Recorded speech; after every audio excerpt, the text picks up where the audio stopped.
Я из города Волжский, это Волгоградская область, с России. По всем видам спорта показывал неплохие результаты. Закончил я 2 института в России. Уровень жизни, к сожалению, в Америке намного лучше. Проблемы, они всегда есть. Хоть ты живешь в своем городе, хоть ты живешь на чужбине. Тыкали пальцем от чурки, а это, а то.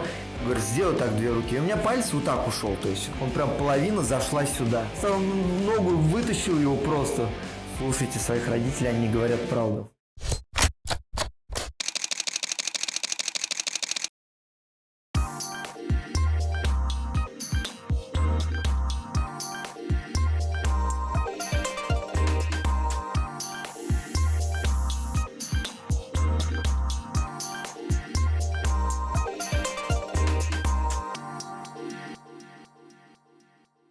Приветствую всех на канале Рамз Америка. В сегодняшнем видео рубрике о людях я хотел бы затронуть тему бокса. Так как у меня есть прекрасный друг Салман, который является тренером по боксу, который открыл здесь свою школу. Салман проживает в Америке уже 5 лет, и нам он сейчас все об этом подробно расскажет. А вам приятного просмотра, не забывайте комментировать и ставьте ваши лайки. Boxing was never a choice for me. It was something my father forced me to do from a very young age. He was the one that taught me how to box. I have over 180 amateur fights, winning regional, national and international championships. Winning made me love the sport, and slowly it became my life. So when I retired from fighting, it was only natural that I became a coach. I've been coaching professionally for 5 years. I am a Russian master of sports, a qualification only given to people who win the most prestigious boxing tournament. My style is a very traditional Eastern European style of boxing. A lot of gyms are just about hitting bags and punching pads, whilst I like to focus on breaking down the fundamentals.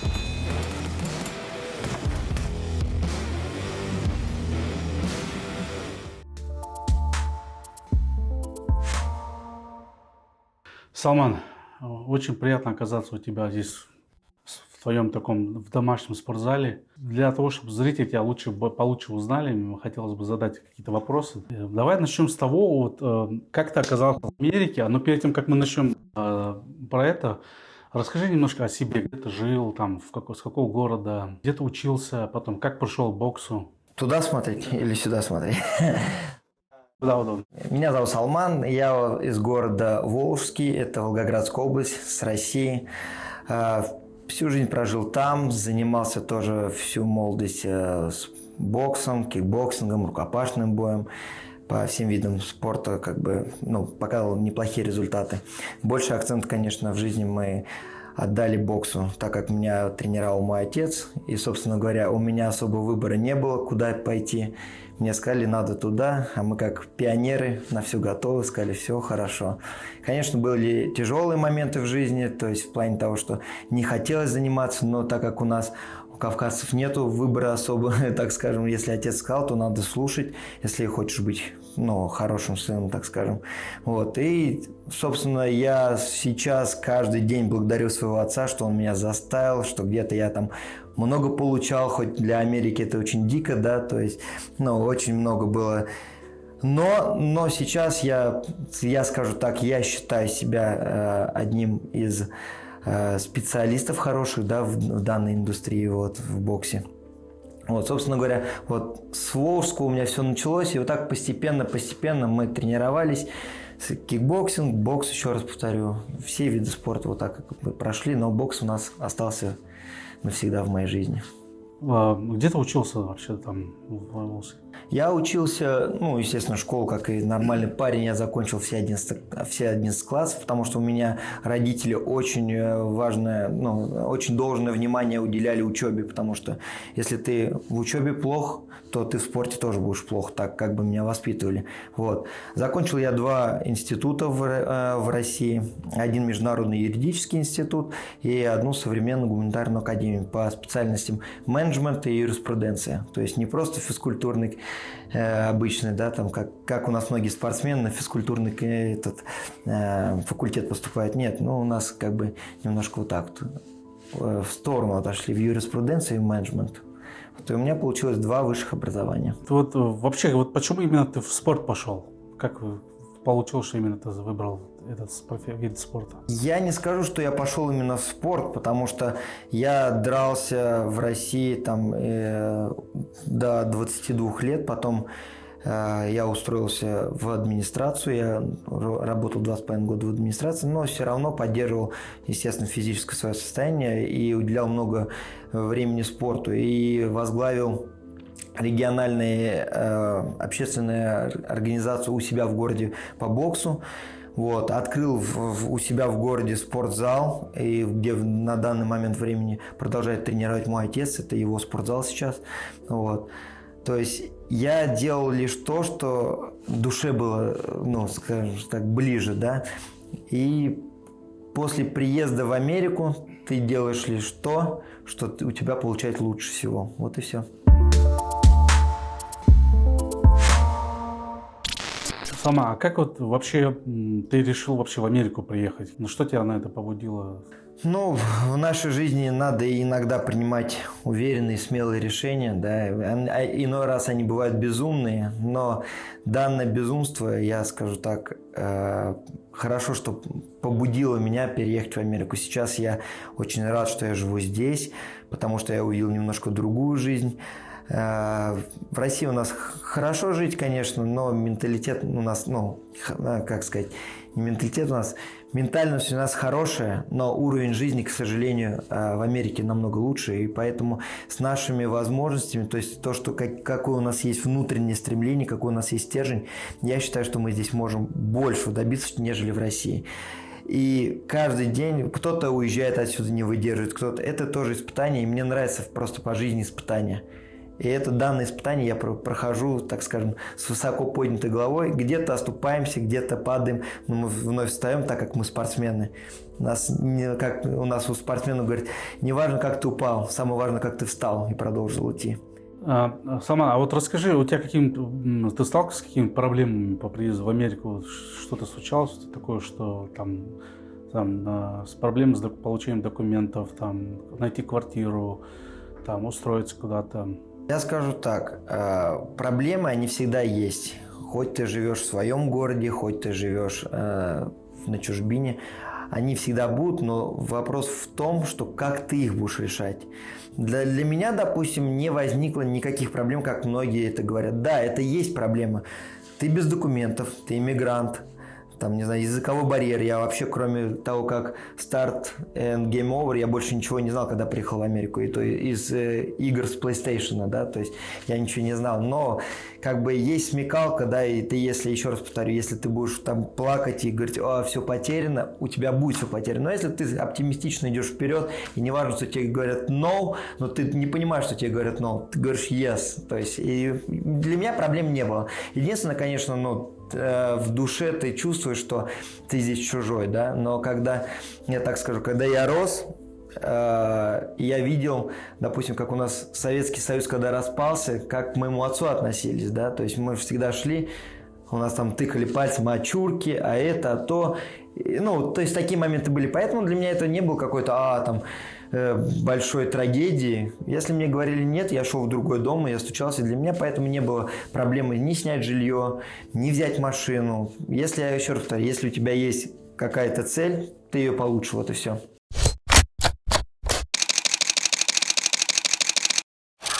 Еще лет 5 назад для многих слово «блогер» звучало что-то незнакомое и странное. Хотя каждый человек, кто имеет социальную сеть с небольшим количеством подписчиков, уже становится блогером. На сегодняшний день блогеры становятся богатыми и знаменитыми.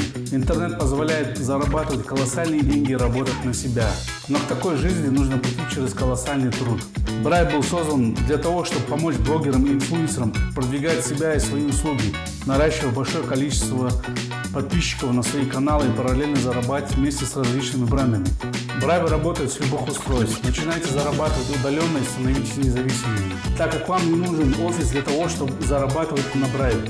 Брайв развивается с каждым днем, и на сегодняшний день он насчитывает около 100 тысяч зарегистрированных пользователей. Новая платформа фриланс-услуг, где вы можете продавать свои знания и навыки, предлагая клиентам свои услуги и получать стопроцентную оплату, о которой вы договариваетесь. Не ждите, начинайте зарабатывать уже сегодня. Ссылка в описании.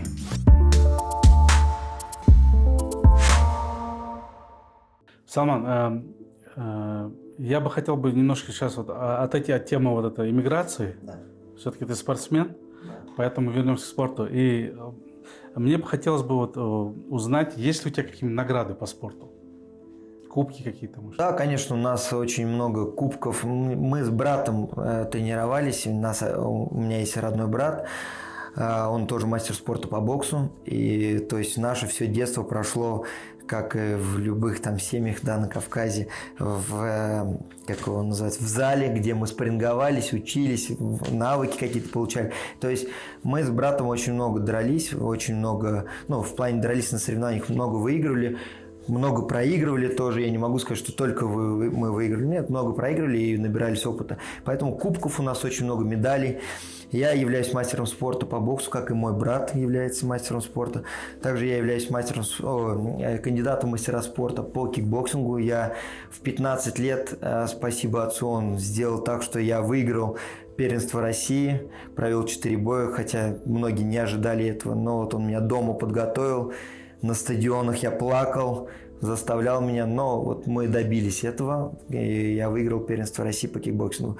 И после этого отец принял решение, не знаю почему, но было плохое финансирование по кикбоксингу для нас лично, для нашей семьи, так скажем. Мы не имели финансовых больших возможностей. Все, что я ездил на турниры, это все благодаря моему отцу и его товарищам, которые там помогали нам финансово. Да, там кто по 1000, кто как по 500 рублей. И так вот скидывались мне на поездку.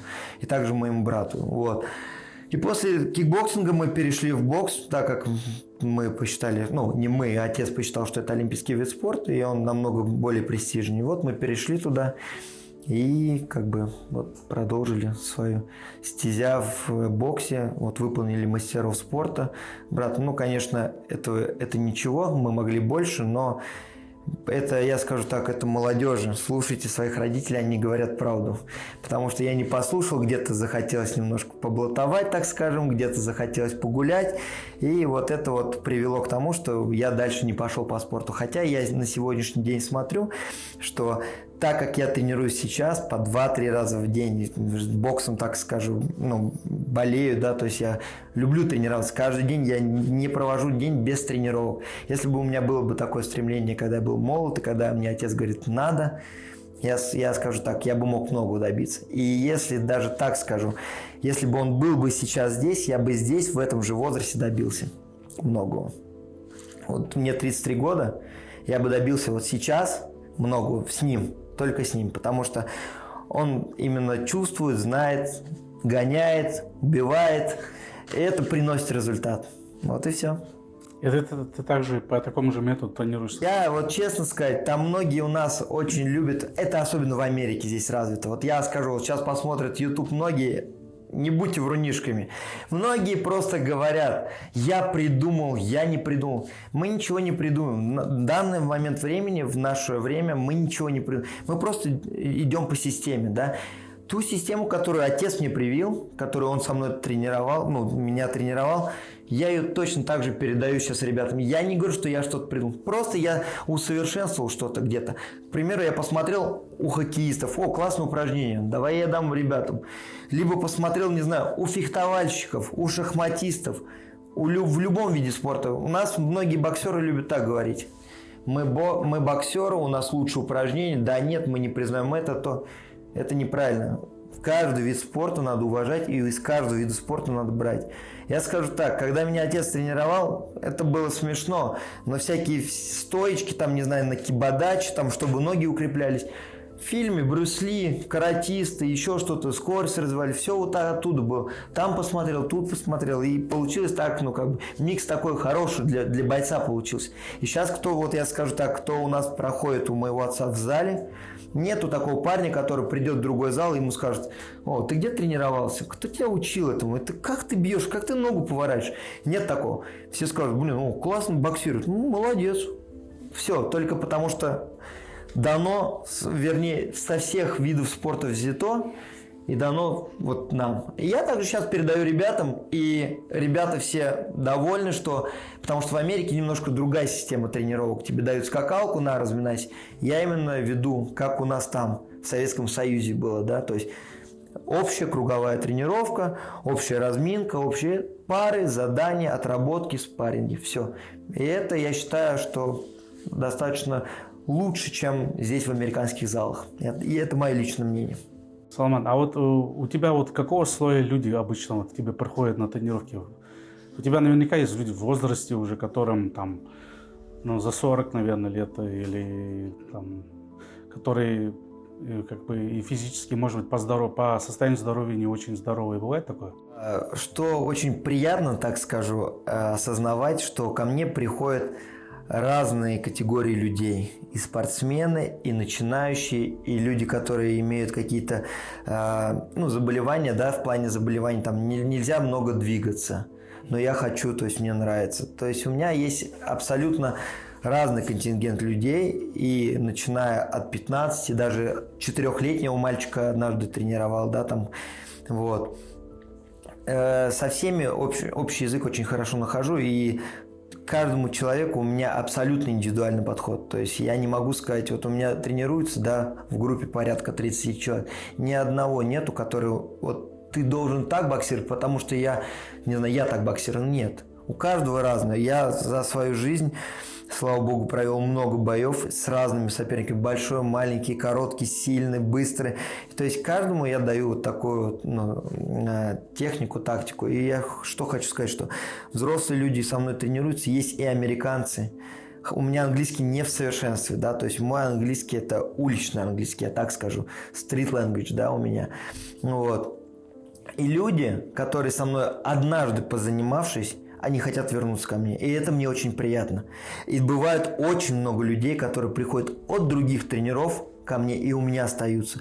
Я не говорю, что я такой классный. Я вообще не классный боксер. И я не боксер, а тренер. Я не тренер. Я просто тот человек, который хорошо понимает свою профессию. Допустим, людям нравится, что я там объясняю, там, поверни, доверни. Интересуюсь, как человек чувствует себя, что он хочет. Не просто там свое наускиваю, я там, не знаю, образно говоря, я чемпион мира, слушай меня, я знаю так. Нет, так не бывает. Ты всегда должен интересоваться, что человек хочет. Ты всегда должен видеть, как у него прогресс идет или не идет. Здесь, в Америке, к сожалению, я скажу так, многие обманывают, ну, в плане как обманывают. Иди, ты классный, ты чемпион, ты классный, ты классный, ты классный, но ты не классный. И человек сам видит, тренер, который тренирует. Лишь бы вот положить это все в карман, да, за индивидуальную тренировку или еще как-то.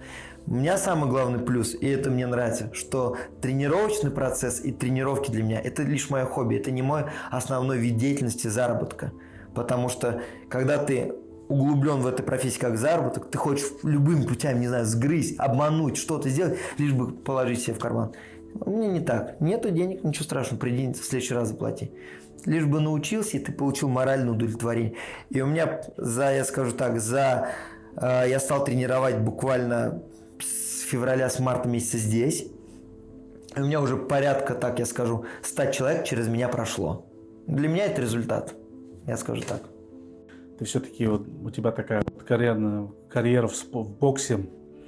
Интересно, у тебя были какие-то курьезные ситуации во время, там, руку поломал, это что-то там? Да, был случай у меня, когда мне сколько там, я не помню, 19 лет было, что ли. Я дрался на чемпионате Южного федерального округа, я тогда 3-е место занял. И в полуфинале как раз-таки я дрался с боксером из Чечни, да, Сулейман его зовут, я как сегодня помню. И я помню вот палец большой, как-то то ли неправильно ударил, то ли что, и он у меня очень сильно заболел. Ну, и я как бы не давая вроде себе внимания, да, что он болит и болит. И вот бил так, что, ну, больно было. Ну, просто адреналин играл, не хотелось проиграть, потому что не то, что я тут проиграл, домой ехать, что отец скажет. Это самое главное, мой, это, так скажем, боязнь моя была, что отец скажет. То, что там кто скажет, это было без разницы. Одно мнение всегда важно для меня в этой жизни, это отца. И вот я что хочу сказать. Я сломал этот палец, и он у меня так бил, и когда я приехал в травмпункт, он показывает туда, говорит, сделай так 2 руки. И у меня палец вот так ушел, то есть он прям половина зашла сюда. Да ты что? Я был в шоке. Я просто видел, что она вот так. Ну, я как бы, блин, что выбил. Ну, наверное, выбил. И вот он мне его вытягивал, этот доктор. И я, как бы, в моем понимании, я тогда первый раз сломал себе палец. И в моем понимании, что сейчас доктор как-то наложит швы, там, еще что-то, ну, откроет, там, не знаю, что-то проведет, либо спицы какие-то. Ага, взял так, поставил ногу, вытащил его просто. Гипс наложил, и я лежал тогда, я говорю, а это все? То есть ты там собирать ничего не будешь? Да нет, ты нормально. И вот так, вот она зажила вот так, и все. Ну, слава богу, сейчас не болит. Да, это было на соревнованиях. Здесь вот, к сожалению, я данного тренера до сих пор очень сильно, так скажем, вспоминаю. Он разлил воду, и мы, когда с парнем спарринговались, я много раз падал, подскальзывался, никогда ничего не было. А это я приехал сюда и как бы, ну, так как похудел, нервничал, не докушивал, ну, все это бывало, кто первый приезжает сам по себе. И он разлил воду в ринге, и я прям последний уже 12-й раунд был, 30 секунд осталось, и я, не знаю, как это получилось, так подскользнулся и себе сломал ногу. И вот я уже 3 операции перенес, 2, 3-я будет. До сих пор нога болит, хромает, да. Хотя говорят, что в Америке очень хорошая медицина. Возможно, я у лучшего доктора в Сидар Синай, у нас тут он баскетболистов NBA, ребята оперируют. Но вот у меня, к сожалению, до сих пор травма не зажила. Вот такие вот у меня переломы. У тебя намечаются какие-то операции еще? Да, я вот жду сейчас, у меня на бицепс должна быть операция и на левую ногу. Вот у меня бицепс тоже порванный, и у меня левая нога также до сих пор колено болит. Ну, как бы я это не показываю все равно, то есть если опять же говорить, что плакать, это будет болеть. Не даю себе attention, ну, то есть внимание, да, что это болит. Очень сильно болит. Но я продолжаю бегать, приседать, бить, качаться. Все это делаю все равно.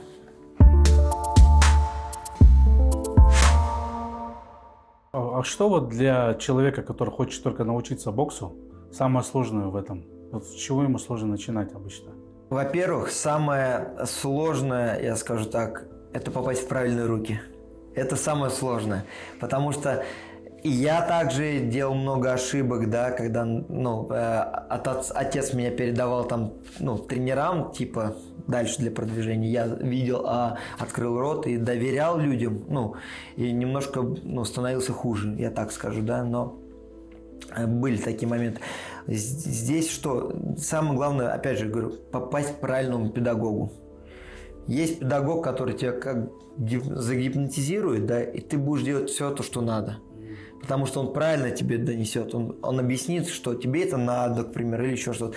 Бывает, что ты приходишь, тебе неподготовленному, ну, парню, да, я вот хочу просто заниматься, он говорит, я пришел в зал, ему дают перчатки, говорит, ну иди, все, там, либо около зеркала чуть-чуть показали, все, иди. Но так не бывает. Бывает, что человек выбивают просто желание, да, изучить данную науку. Это же наука бокс, это не просто драка. Это наука. Есть много комбинаций, психология. Это, ну, можно всю жизнь изучать бокс. Всю жизнь абсолютно. Это как карате, наверное. Абсолютно верно. Любой вид спорта, да, то есть учение. Ты учишь, потому что миллион комбинаций у нас есть. Подошел, отошел, не знаю, там ударил, все, уклонился. Поэтому я еще раз повторяю, если человек правильно, в правильные руки попадет, несложно учиться. Самое сложное у нас сейчас в 21 веке это положить Инстаграм на стол и пойти в зал. Это самое сложное. На данный момент времени все хотят. У меня много ребят, которые смотрят, да, мои истории, там все говорят, о, да ты молодец, там, или там, блин, ты занимаешься. А кто вам мешает? Я хочу просто быть таким. То есть, кто вам мешает? У кого-то есть обстоятельства по работе, вопросов нет. Но многие же ребята сидят просто в Инстаграме 2-3 часа проводят, да, и лазят. Но ты удели час или 30 минут вот просто своему физическому состоянию. Вот что самое сложное. И все. Больше сложностей нету. Как и в любом виде спорта, у нас есть и в жизни вообще. Глаза боятся, руки делают. Это вот так. Забоялся, но ты пришел, научился и втянулся. Вот и все. Ты основал свой спортзал, грубо говоря, у себя дома, да, во дворе, да. Сделал груши, сделал тренажерный зал, все это, ну, для людей, чтобы условия какие-то создать. Потихоньку развиваешь это, у тебя вон бассейн, я вижу, есть. Да. Вот. Как ты пришел к такому мысли, чтобы у себя вот именно во дворе это все сделать? Да, это достаточно забавно на самом деле. Ну, вообще, я тренировал, да, там в России, помогал отцу, но здесь я бредил, я хотел добиться именно по боксу, да, то есть я хотел подраться, показать себя, потому что мой потенциал, в принципе, по большому счету, он не раскрыт как боксера здесь. Многие не знают, все видят неподготовленного Салмана, все видят, да, Салман тренируется, но есть подготовка бойца и есть просто физическое состояние, поддержание. Это разные вещи, но многие люди не оценивают это. И даже здесь тренера этого не оценивают. О, ты классный, иди подеремся. Я что скажу, я хотел, я пытался, я горел, я убеждал некоторых тренеров, давайте подеремся. Ну, они посчитали, что нет. Почему нет? Потому что сказали, что я старый, 32 года тогда было мне. Старый, ну окей, хорошо. И я решил, что я докажу себя, что я лучше в этой профессии. Не то, что я лучше любого, нет. Я один из лучших, я так скажу, да. Вот один из лучших. Я не могу сказать, что я лучший там. Нет, я один из лучших в этом виде спорта. И я решил, что я докажу это как тренер. Я начал тренировать одного парня, он до сих пор у меня тренируется, и я так скажу, если он сейчас зайдет в любой зал бокса здесь, никто никогда не скажет, что он всего лишь год тренируется. Год, там, когда-то часто, когда-то вообще не ходит, потому что, ну, здесь надо работать, учиться. То есть я обучил так, и я еще раз что скажу, я его начал тренировать, потом я начал ездить по паркам. Туда-сюда, отвези, блин, но это на самом деле накладно, потому что у меня много инвентаря, и у меня большая база знаний именно тренировочного процесса, да, опять же, я ничего не придумал, все, что я тренировался, участвовал где-то на сборах, да, со сборной России, где-то видел, как отец меня тренирует, с дзюдоистами ребятами дружил, с хоккеистами, со всеми, я видел, кто как тренируется, видел, как меня тренируют, и мне это надо все передать, то есть база большая, весь инвентарь я с собой не могу постоянно по паркам таскать, и я решил, что я возьму и открою просто у себя где-то помещение. Сначала была идея у меня взять помещение и построить там спортзал, да. Я посчитал, то есть это финансово мне было немножко дороговато, вот. И плюс, как бы, это надо себя уже обязать днем и ночью быть в спортзале. Я не хотел быть именно тренером. То есть мне нравится свое свободное время отдать боксу. Но я не хочу сидеть 24 часа на 7 и именно быть тренером. Это не мое. То есть это хобби, еще раз повторюсь. Это не моя профессия. И я потом что подумал, я говорю супруге, давай мы снимем, наверное, дом. Только там, где будет гараж. Но вот гараж у меня получилось найти, да, и еще плюс территория это была. Где мы сидим сейчас, это да, гараж, да? Да, это гараж был, да, это я оборудовал, да, оборудовал. Сам хозяин, когда дома пришел, он сказал, вау. Он просто сказал, вау, да. Я ему сказал, я переделаю, еще и не доделал, я сейчас немножко усовершенствую это, да. И он вот как бы персонально все у меня здесь тренируются в основном, не по паркам. И вот я что скажу, я, образно говоря, платил за one bedroom, да, то есть за жилье 200, за этот дом мы платим 3600. Это надо слишком большой скачок сделать, да, то есть нету там сразу такого прихода финансового. Но я не посмотрел на это, я еще повторяю, кто боится, тот далеко не шагает. Я не побоялся, я шагнул. Было тяжело пару месяцев. Ну, естественно, у тебя то платеж такой, а сейчас у тебя вот так сильно возрос. Но люди стали приходить. Я очень много денег потратил сюда, чтобы построить все, каждую детальку. Вот все, что мне платят ребята, да, там, купил рамки, купил, не знаю, вот бэушные вещи какие-то, это, то, все уходит вот так. но это мне дает результат. То есть люди приходят, и я могу показать, что я умею. Не просто на словах, а послушай меня, я там так дрался или так дрался. Да, я дрался, но это когда было, да. Это было, так скажем. Ты чемпион мира? Да ты был чемпион мира. Сейчас другое время. Надо шагать, как говорится, в ногу со временем, правильно? Поэтому вот я, чтобы показать, у меня сейчас помещение, люди приходят, каждой тренировке они каждый раз удивляются, вау, интересно. Ничего интересного, систему, еще раз повторяю, просто я продолжаю систему. Я, еще раз повторяю, не побоялся, открыл себе зал в доме, и все, и доволен, никому ничем не обязан. Захотел — пришел, захотел — ушел, никто мне свет не выключает, воду не включает. Заплатил за билы, заплатил за свой рент, все. Живи спокойно, тренируй, наслаждайся своей жизнью, все.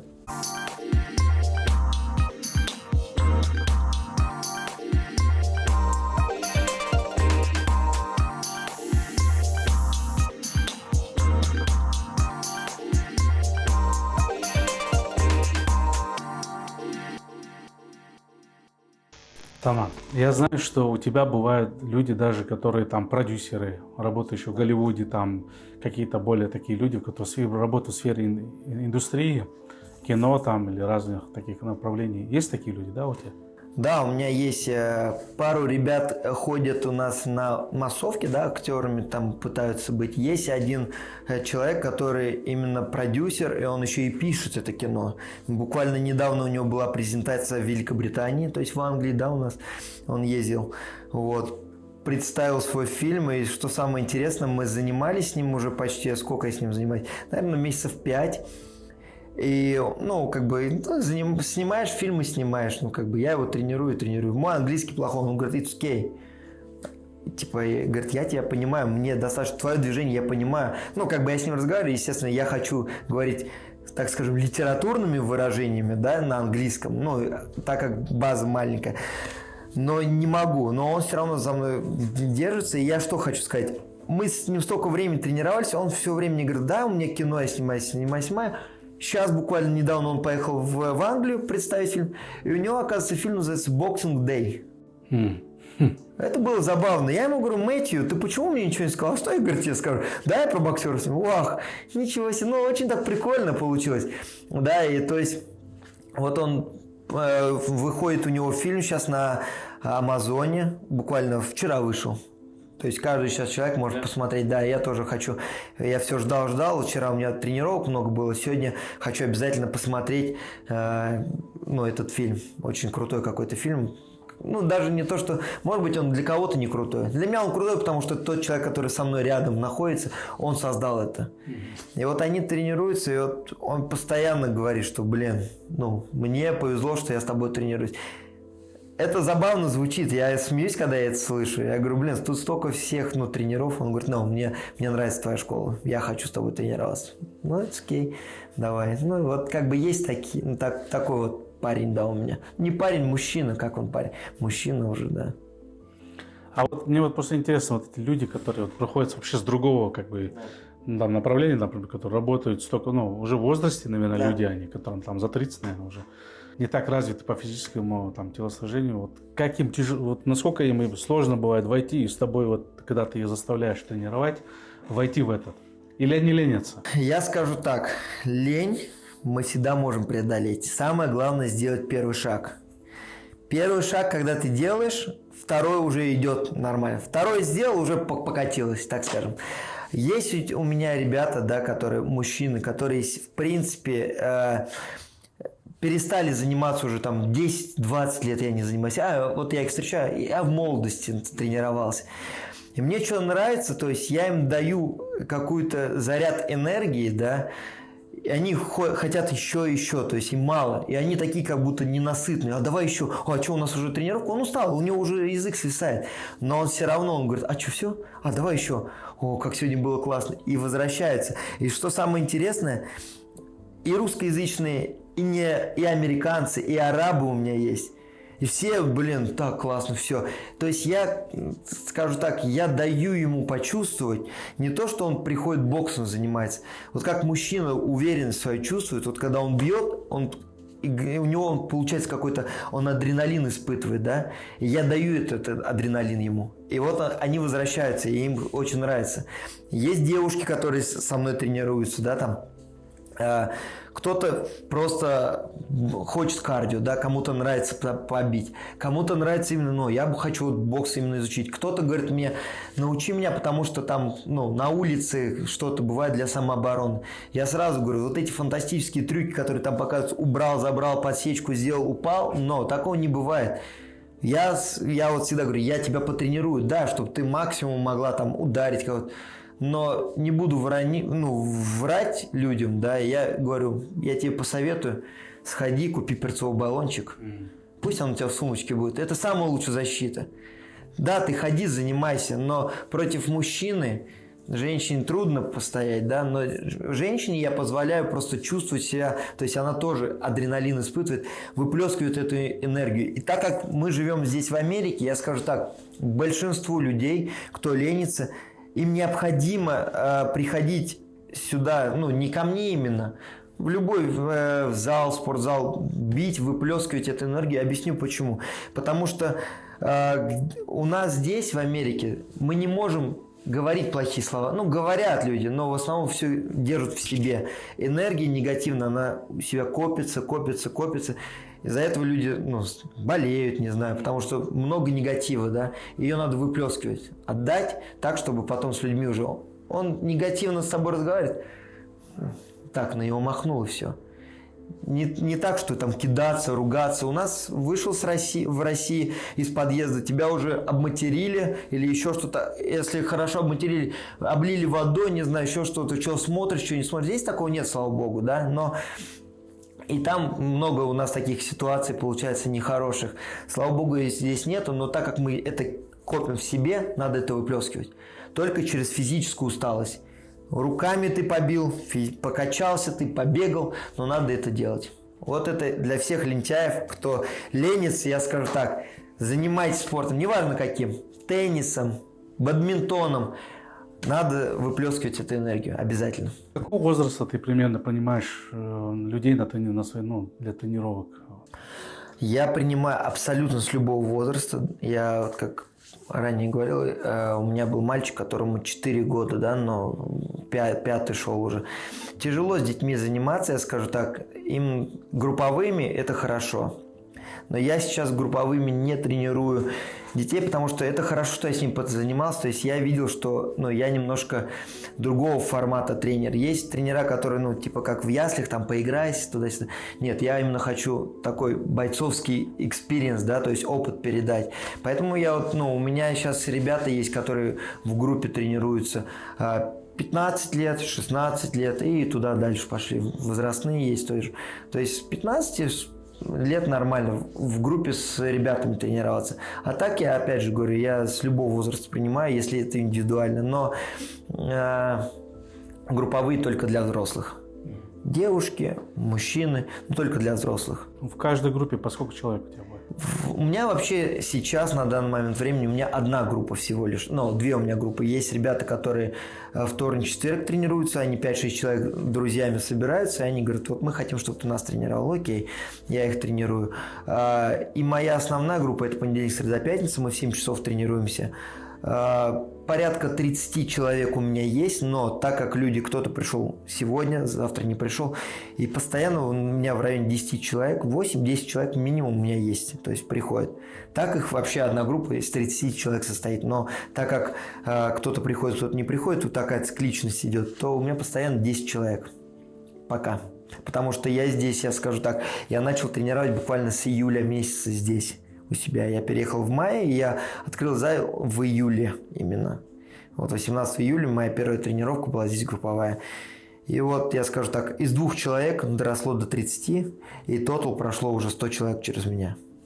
Это, я считаю, что за короткий период времени это показатель. Это не преувеличение, как многие там говорят, у меня там 200 человек туда-сюда. Не, у меня все можно отследить по Инстаграму, да, я постоянно каждую человечку, чуть-чуть ты степ сделал в мой зал, я тебя снял для людей показать, что человек прогрессирует, человек приходит, занимается, то есть у меня как-то так.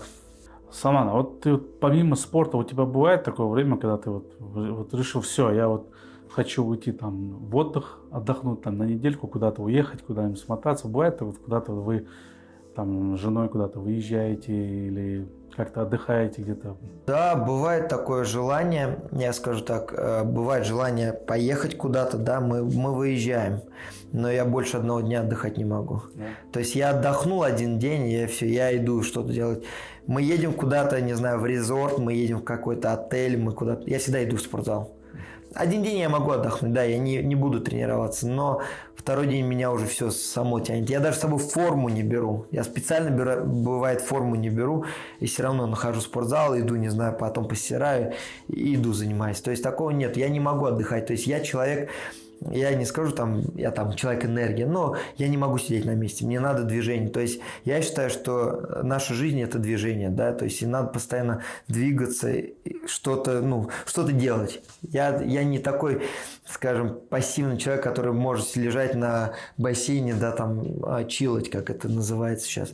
И это не моя жизнь. Мне нравится что-то делать. Мне нравится не только это спорт, может быть, да, то есть именно надо тренироваться. Нет, это надо куда-то ходить. Мы с женой очень, часто куда-то ходим, да, там туда поехали, сюда поехали. Вот сейчас на Крисмас мы едем в Нью-Йорк вот, погулять. Чисто вот просто 3 дня погулять. Тренировки отменил, просто вот гулять пешком, без каких-то машин. Там метро есть, поехали вот так. То есть активный образ жизни мне нравится. Не люблю пассив. Салман, я видел у тебя в Инстаграме видео, где вы были в ресторане у Нусрета как раз. Расскажи про это, как вы туда попали. Да, забавная на самом деле ситуация. Все же это сейчас так называемый хайп, да, то есть это модность попасть туда и сделать фотографии с ним, если получится. Вот. И как-то получилось так, что у меня же супруга смотрела именно ресторан, она говорит: о, слушай, здесь Нусрет есть. И он здесь открыл ресторан. Но, говорит, здесь запись очень, туда далеко, на 2-3 месяца вперед. Так как он здесь, не попасть. Окей, что он есть мне как-то от него. Но хотелось все равно. Это, я же еще раз повторяю, это же как бы хайпово немножко, да. Вот. И получилось так, что она позвонила, и нам сказали: да, есть один столик, вы можете приехать. Ух, ничего себе, так было прикольно. И самое большее, что мне понравилось в этом ресторане, я так скажу, что когда мы приехали туда, неважно там, какая у тебя машина, неважно, кто ты есть, все стоят в одной линии. Обычно здесь в ресторанах там приехал, не знаю, там на Роллс-Ройсе приехал туда-сюда, все ему дверь открыли, он заходит туда. А это мы видели прям, мы тоже приехали на С-классе, мы ничуть не хуже были, с моей женой поставили, в очереди постояли, хотя у нас и бронь была, но приехала семья, вот как сейчас помню, было так забавно. И он такой идет, весь модный, там, не знаю, Гуччи, Шмучи, все жена, у нее нос туда высоко, аж можно было подтягивание делать. Вот. И они идут, им охранники, типа, в линию. Они вообще даже за нами. И он такой, я помню, недовольный, пришел, бах, и встал в линию. Да. И когда мы зашли туда, там достаточно было очень так, прям масштабно, очень круто он сделал, молодец. Всех турков позвал, да, то есть свой персонал, потому что, своя культура, да, и они очень хороший сервис дадут, лучше, чем мексиканцы, естественно, да. То есть все, кто работал, все... Да, все были турки, персонал обслуживающий был турки. Но ты пришел в турецкое заведение, и турки, это круто, то есть, да, то есть я пришел бы в мексиканский, я хотел бы, чтобы мексиканцы, в японский японцы, то есть это правильно, ты свои традиции предоставляешь, да, сервис. И я скажу так, мы заказали стейк, да, там не так дешево, я скажу так, это было, вот. Мы заказали стейк, такой красивый, большой. Он пришел, он был рядом, я скажу так, он вот до нас он резал другим ребятам. Но у меня есть такая определенная гордыня внутри, да, то есть я не могу подбежать, там, можно с тобой сфотографировать? Ты Нусрет, я хочу с тобой. Нет, я смотрел на него, да, не подавал виду, хотя в душе, конечно, нифига себе, крутой чувак такой, хотелось бы сфоткаться. И потом мы заказываем стейк, и он к нам идет. О, прикольно. А я еще, знаешь, что прикольно было? Я со своей супругой в аутлете в одном увидел очки, как у него, такие же круглые. Я говорю, возьму их с собой. И я их взял, одел эти очки. И он такой, знаешь, идет, такой на меня сначала посмотрел, такой заулыбался, типа, ну, в очках тоже таких. Мы с ним сфоткались, да, такой достаточно добродушный парень. Понятное дело, что он там со всеми фоткается, и у него были, кстати, наушники вставлены, он не слушал никого. У него там то ли музыка, то ли что, он всем улыбается, но он ничего не слышит. То есть у него наушники там играют, и я много раз видел, когда ему кто-то что-то говорил, он прям снимал, Да, даже так. Я не знаю, то ли музыка, то ли слова какие-то там у него, что-то. Но он молодец, сделал шоу, я скажу так, из своего этого ресторана. И как бы вот этот стейк порезал, он мне покрошил эту соль фирменную, да. То есть для меня, допустим, с ним намного, так скажем, для меня лично, как для спортсмена, да, престижнее с ним сфотографироваться, нежели с какими-то там ребятами, спортсменами. Ну, чемпион мира, ты, ну, молодец, что... Потому что это моя профессия тоже, бокс, да, но ты в моей профессии просто достиг немножко большего. Как бы я не скажу, что повара пойдут быстро к нему фоткаться. Он повар, и он достиг таких вершин, о которых мы все мечтают, там, не знаю, подражают его, любая звезда, да, подражает. И мне было прикольно с ним сфоткаться, и он с супругой сфоткался со мной, и такой очень крутой чувак был. И потом мы заказали и мороженое, и напитки, какие мы заказали. Все было очень креативно, так подано, очень шикарно, богато. То есть, когда я даже счет отдавал, мы отдали почти там за $600, как бы это, ну, немало, так скажу. Для людей в России это, блин, месячная зарплата для кого-то, да. То есть, это очень много, я сейчас скажу, отдал. Но за такое я был готов отдать, за сервис. То есть, бывает, ты в ресторанах здесь приходишь, отдаешь и думаешь, блин, лоханули. А это ты отдал, ты с душой отдал. То есть, понятно, это деньги нелегко заработались, они не пришли так, упали. Это тяжело, мне руки бьют, чтобы я их заработал, да? Ну, заработал, отдал, и он предоставил эту, знаешь, эмоцию хорошую. Я кайфанул, блин, на самом деле, мне прям очень понравилось, и моей супруге понравилось. Самое главное, что мы остались довольны, скажу так. Левый, правый, уклон, уклон. Раз, два, три. Вне зависимости от возраста никогда не поздно заниматься спортом. Записывайтесь к Салману, он вас научит, как бить.